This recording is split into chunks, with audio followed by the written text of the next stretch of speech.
l'amélioration des conditions de vie des personnes arrêtées, mises en garde à vue, des personnes détenues provisoirement dans les prisons au centre de ce séminaire. Des explications dans quelques instants.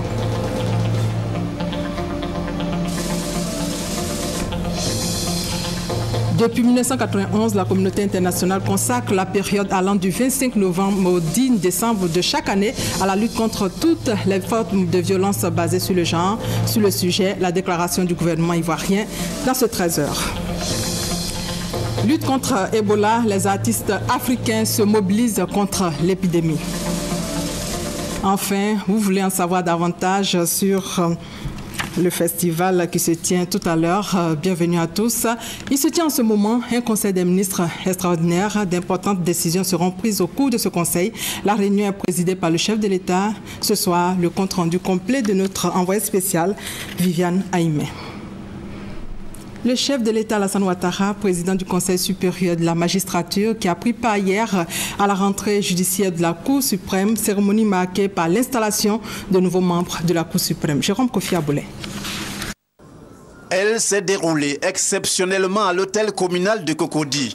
La cérémonie marquant l'audience solennelle de rentrée judiciaire de la Cour suprême au titre de l'année 2014-2015. Le président de la République, Alassane Ouattara, en sa qualité de président du Conseil supérieur de la magistrature, y a assisté avec à ses côtés des membres du gouvernement. Cette cérémonie a consisté en l'installation du nouveau procureur général près la Cour suprême, en la personne de Suzanne Haddad, épouse Nguessan Zékré, du nouveau président de la Chambre des comptes, M. Diomandé Kanvali, ainsi que les nouveaux conseillers et avocats généraux. Avec l'avènement de ces nouveaux membres, la Cour suprême, pour citer son président, est désormais complète. Le président Konema Amadou, qui, après les avoir félicités et leur avoir prodigué des conseils, a dit savoir compter sur eux pour aider à l'émergence de la Côte d'Ivoire, conformément au thème choisi à l'occasion de cette session. Cette année, la Cour suprême a choisi de réfléchir sur sa contribution à l'émergence de notre pays à l'horizon 2020. Ce qu'il faut retenir, c'est la détermination de la haute juridiction à l'atteinte de ce noble objectif. Certes, l'accent a été mis sur le rôle spécifique de la Chambre des comptes, mais je puis vous rassurer que c'est toute la Cour suprême dans toutes ses composantes qui est prête, par la qualité de ses prestations et de ses décisions, à prendre toute sa part de charge dans le combat pour l'émergence de la Côte d'Ivoire. Aussi, la célébration officielle de la fin de l'année judiciaire 2013-2014 et l'avènement de la nouvelle année 2014-2015 ont-ils constitué un autre temps fort de cette rentrée judiciaire. Et vous voulez en savoir davantage sur la première édition d'Africa Web Festival, restez avec nous. Dans le cadre de la diplomatie parlementaire, Guillaume Soro, en visite de travail et d'amitié au Maroc depuis hier, sur l'agenda du président de l'Assemblée nationale ce mardi, après une visite au mausolée Mohamed V, une audience avec le président de la Chambre des représentants, une autre avec le président de la Chambre des conseillers. Guillaume Soro achève sa visite au Maroc jeudi et nous reviendrons sur cet élément avec notre reporter Hervé Blé dans nos prochaines éditions.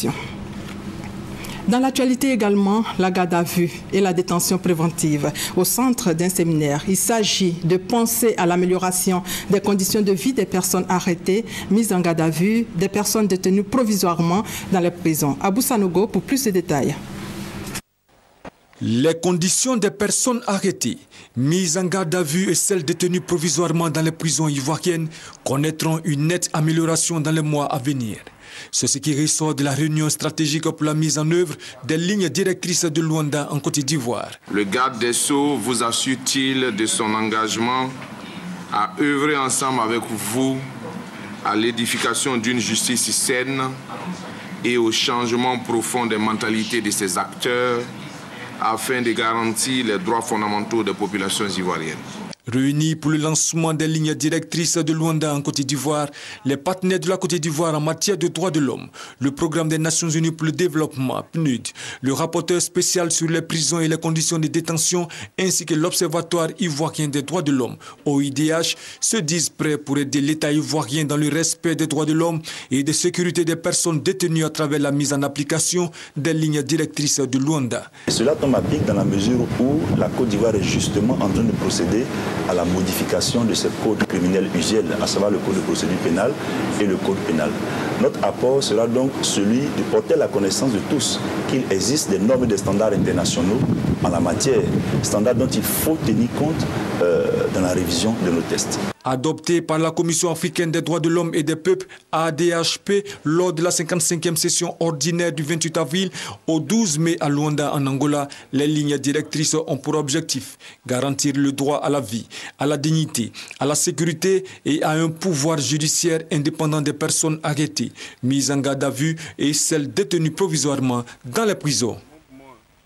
Ahmed Bakayoko invite les populations à s'approprier le processus de réconciliation et de consolidation de la paix en Côte d'Ivoire. Message du ministre d'État, ministre de l'Intérieur dans le département de Grand Laou, et c'était au cours d'un grand meeting. Abou Sanogo. Grande mobilisation ce samedi matin au stade Henri Konan Bédieu de Grand Laou pour le meeting de clôture de la visite de travail du ministre d'État, ministre de l'Intérieur et de la Sécurité Ahmed Bakayoko. Les populations du littoral sont sorties massivement pour accueillir leur hôte, preuve de leur attachement au président de la République Alassane Ouattara. Ainsi, le député maire Diaya Jean a dit sa joie d'accueillir Ahmed Bakayoko qui, pendant 48 heures, a partagé les problèmes des populations. Nous faisons confiance au président Alassane Ouattara. Quand le président Henri Konan Bédié, son aîné, a lancé l'appel historique de Daoukro, Grand Laou, comme un seul homme, s'est mis debout pour soutenir cet appel et pour soutenir les actions du président Alassane, qui sera le principal acteur avec l'appui de son Henri Konan Bédié du deuxième miracle ivoirien. Le ministre d'État Ahmed Bakayoko a salué le peuple avikam pour son hospitalité et sa grande générosité. Il a par la suite exhorté les filles et fils de la région à l'union, à la paix et à l'entente. Il faut la paix en Côte d'Ivoire. C'est pourquoi nous saluons l'appel de Daoukro. C'est un appel pour montrer qu'on peut dépasser le passé pour regarder l'avenir. Le président Alassane Ouattara est au travail. Avec le soutien de son aîné, le président Henri Konan Bédié, nous allons tout faire pour relancer la machine économique de Grand Laou pour que les jeunes aient du travail. Grand Laou est un grand potentiel de développement de la Côte d'Ivoire. Fait grand chef traditionnel par les têtes couronnées de la région, Ahmed Bakayoko a offert aux populations, au nom du président de la République Alassane Ouattara, des ordinateurs, 2 véhicules, un pour le sous-préfet de Bakanda et l'autre pour le commissariat de Grand Laou, le tout d'une valeur de 110 millions de francs CFA. En bref, la réconciliation en marche en Côte d'Ivoire. 3 anciens ministres de Laurent Gbagbo, Hubert Oulaï, Odette Sowe et Assoa Adou ont regagné la Côte d'Ivoire hier avec d'autres cadres de l'ancien régime mettant fin à un exil de 4 ans au Ghana. Hier, ces 3 barons du Front populaire ivoirien FPI ont exprimé leur joie de revenir au pays. Dans la région du Moronou, la chefferie traditionnelle est en perte de valeur. Le siège du chef est très souvent convoité par les présidents de jeunesse ou les présidents de mutuelles. Cette situation ternit l'image du peuple morofoué, nous dit notre reporter Charles Tatou qui est allé sur le terrain. Depuis ces dernières années, l'on constate que dans la région du Moronou, le pouvoir du chef traditionnel est devenu très fragile. Certains chefs n'ont plus la même mise sur leur population. D'autres voient leur siège convoité par les jeunes qui cherchent même à les évincer. C'est malheureusement une réalité. La plupart des présidents des jeunes aujourd'hui dans les villages veulent se substituer au chef. La loi nous dit, ne faites pas ça, même votre fils, ne le battez pas. Donc, avant, le chef du village avait le caractère, il a dit, celui-là, il ne me respecte pas, frappez-le, on peut le frapper. Mais aujourd'hui, là, si tu le frappes, il va te traduire à la justice. Ce qui fait que les chefs du village, et leur caractère de gouvernance n'est pas aussi comme avant nos parents l'ont fait. Et ça joue beaucoup sur nous. Par le passé, dans un village, il y avait un jour dans la semaine où la population travaillait pour le chef. Et en contrepartie, il reversait, j'allais dire, les dividendes à la population. Ça renforçait son autorité. Aujourd'hui, ce n'est plus le cas. Et en plus de cela, il y a l'aspect politique. Parce qu'il faut dire aujourd'hui, les chefs de village affichent trop facilement leur appartenance. La situation va de mal en pis. Ce que nous, autoritaires, nous avons constaté, il y a un déficit d'information au niveau de la connaissance des us et coutumes, au niveau donc de l'application des lois et règlements de l'État. Pourtant, le gouvernement vient de doter les rois et chefs traditionnels d'un statut légal. Comment faire donc pour que les chefs de village de son territoire de compétences affrontent les nouveaux défis qui les attendent? C'est la préoccupation majeure du chef de la tribune Gatia, Nana Eroa Tewa. Il est l'initiateur de la rencontre de renforcement des capacités des chefs traditionnels et leurs notables à Kinimokro. Nous voulons nous inscrire dans une démarche participative. Après le rappel des chefs, on puisse continuer l'exercice et aller jusqu'aux autres organisations qui sont dans les villages. Les mutuelles de développement, les associations de jeunes, les associations de femmes que nous voulons aussi rencontrer pour leur expliquer leur part dans la gestion de nos villages. Deux communications pour permettre aux têtes couronnées d'avoir les pieds dans la tradition et la tête dans la modernité. Le premier communicateur, le professeur Simon-Pierre Ekanzan, a fait revivre le passé du peuple Agni Morofoué. Toutefois, il a rappelé que le pouvoir traditionnel est transmis par les puissances surnaturelles à un héritier. Le chef en pays Agni est donc un personnage sacré et son pouvoir repose sur la capacité à fournir à la société une assistance spirituelle et matérielle. L'autre communication, celle du sous-préfet de Ngesanko. Le dernier conférencier a apporté un éclairage sur les aspects de gouvernance de la chefferie. Cette rencontre de formation marque le début de l'éveil de conscience et du processus de restauration du pouvoir traditionnel dans le Moronou. Dakar va abriter les 29 et 30 novembre prochains le 15e sommet de la francophonie. Avant l'arrivée des chefs d'État, place d'abord au village de la francophonie, événement qui se tient au Grand Théâtre de la ville de Dakar. Le village de la francophonie est un espace d'exposition artistique de tous les pays membres de l'OIF. Le point avec notre envoyé spécial à Dakar, Gabriel Zani. La francophonie, ce n'est plus seulement une question de promouvoir la langue française. Elle est devenue un espace culturel où plusieurs peuples se retrouvent et s'enrichissent des échanges.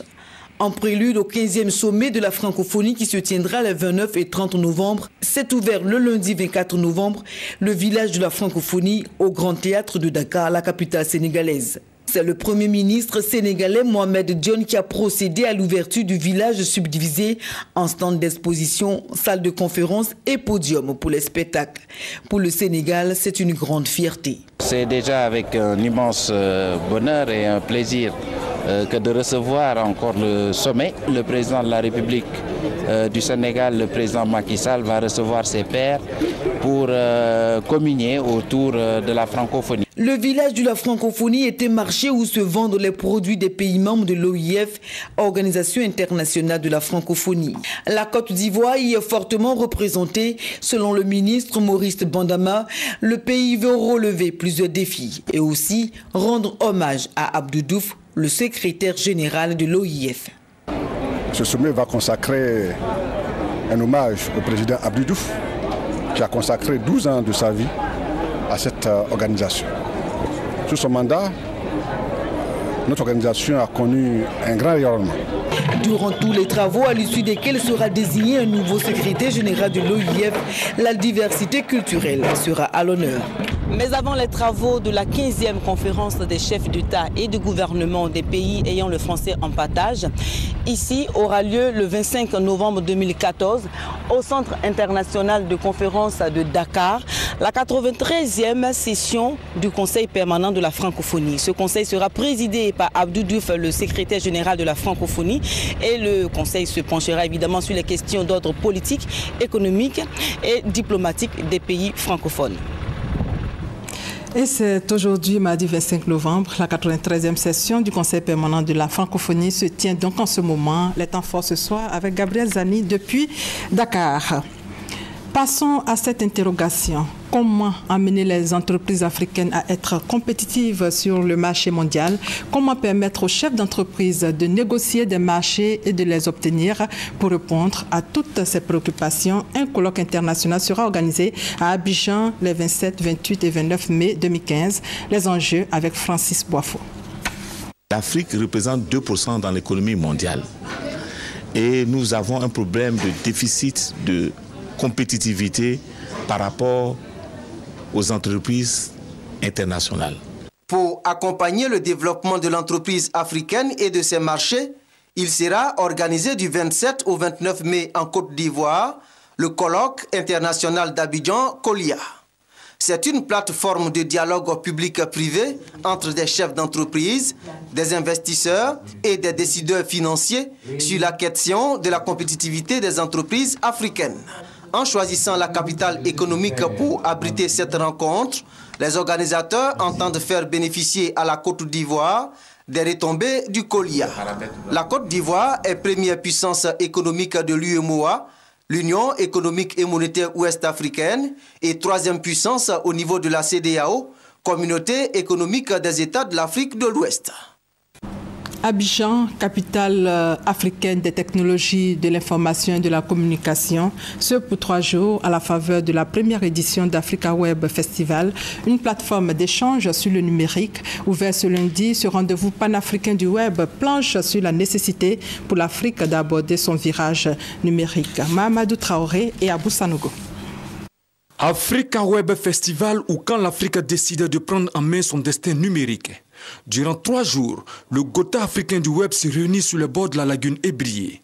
Objectif, tracer les sillons qui conduiront l'Afrique à la révolution numérique après que le continent a raté le train de la révolution industrielle. Nous sommes à l'aube d'une révolution qui nous mènera au XXIe siècle probablement.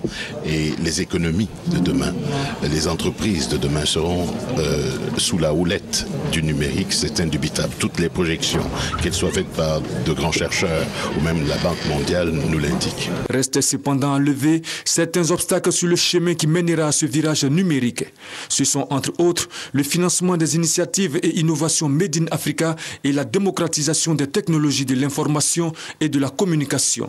Conscient de l'enjeu du tout numérique pour son développement, le gouvernement ivoirien se mobilise. Il s'agit pour nos États et pour les opérateurs du secteur privé de prendre à leur compte le potentiel incommensurable que représentent les TIC et de valoriser de la meilleure façon ce potentiel en y associant le plus grand nombre de nos concitoyens.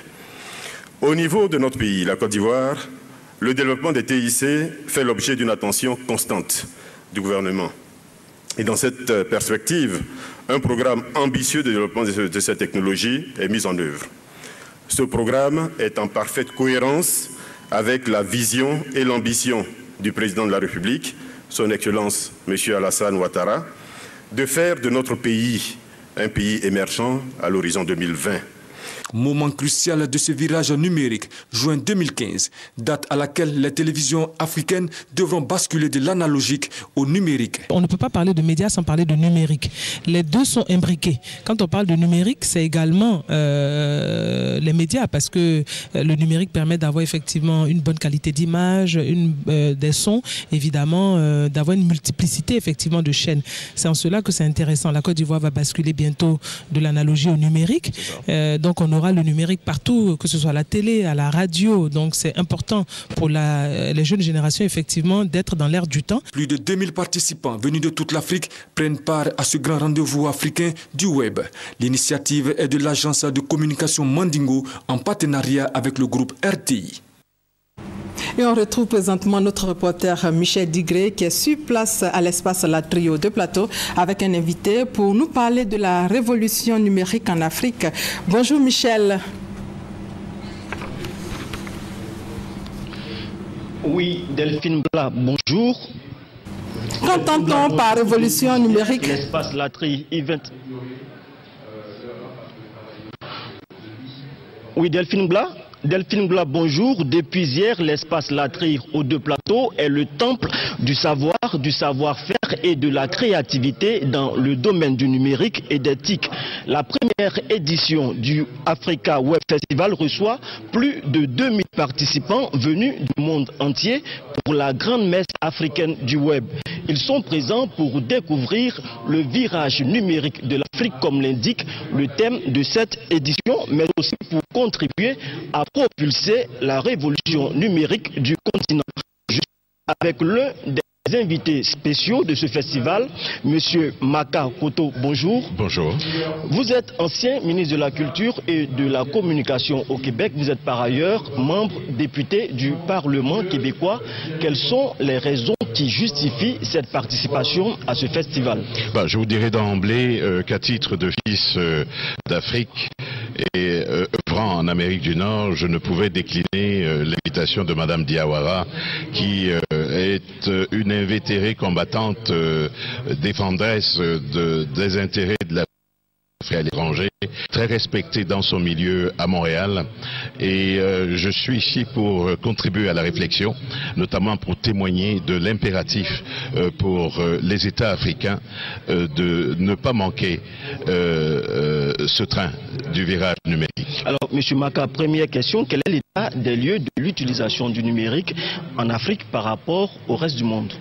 En Afrique, je pense, et c'est un fait indubitable, que nous avons pris un peu de retard, en ce sens que la réflexion depuis la déclaration de Séoul, qui est en fait un cadre de référence stratégique pour amener les États participants dans le cadre de cette session des ministres de l'OCDE, à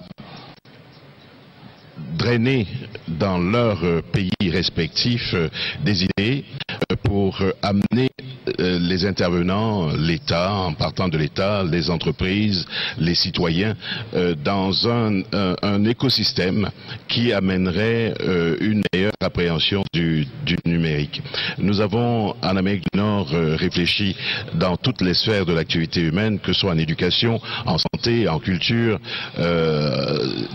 toutes les activités que nous allons entreprendre d'ici une génération vont se résumer au travail entourant le numérique. Alors, l'Afrique, c'est le continent où je suis né, et je ne puis rester les bras croisés sans dire que nous devons, contrairement à ce qui s'est passé avec la révolution agricole ou la révolution industrielle, nous devons prendre le train du numérique pour ne pas manquer le rendez-vous, notamment pour notre jeunesse. Cette jeunesse qui a en moyenne 19 ans en Afrique subsaharienne, demain sera à l'affût des emplois qui, et je peux prendre le pari dès maintenant, seront consacrés essentiellement dans la sphère du numérique. Je ne parle même pas de l'économie numérique en tant que telle, je parle du numérique dans les pratiques qui sont aujourd'hui réputées traditionnelles, qui vont s'altérer avec cet élément nouveau. Alors vous l'avez dit tantôt, l'Afrique doit embarquer dans le train du numérique. Vu l'importance du numérique pour les États africains, qu'est-ce que les gouvernants devraient faire pour booster cette révolution numérique sur le continent? Les gouvernants ont un rôle important à jouer, et je fais encore là référence à la déclaration de Séoul en juin 2008, où plusieurs États ont conclu une entente porteuse d'espoir pour leurs économies, pour leurs citoyens, et il s'en dégageait la nécessité de travailler dans un premier temps à la création d'une infrastructure pour accueillir ce transit vers cette nouvelle culture, et par la suite s'occuper du mieux-être des citoyens, accompagner les entreprises quant à la convergence vers le numérique, et notamment aussi, et ça c'est valable non seulement pour la Côte d'Ivoire au plan micro, mais au plan macro pour toute l'Afrique, à échanger des informations, des façons de faire, des paradigmes dans ces domaines-là. L'Afrique a un potentiel énorme. Je vois ici depuis hier cette jeunesse qui incarne un foisonnement en termes de créativité et de talent. Ce serait une perte dramatique pour le pays et pour l'Afrique tout entière si le politique ne se mêle pas, si le politique ne s'investit pas dans ce domaine. D'accord, le festival est ouvert depuis hier, demain c'est la clôture, quelle appréciation? Je dirais déjà, voyez-vous, je suis très observateur. J'ai fait plusieurs festivals par le passé, partout à travers le monde.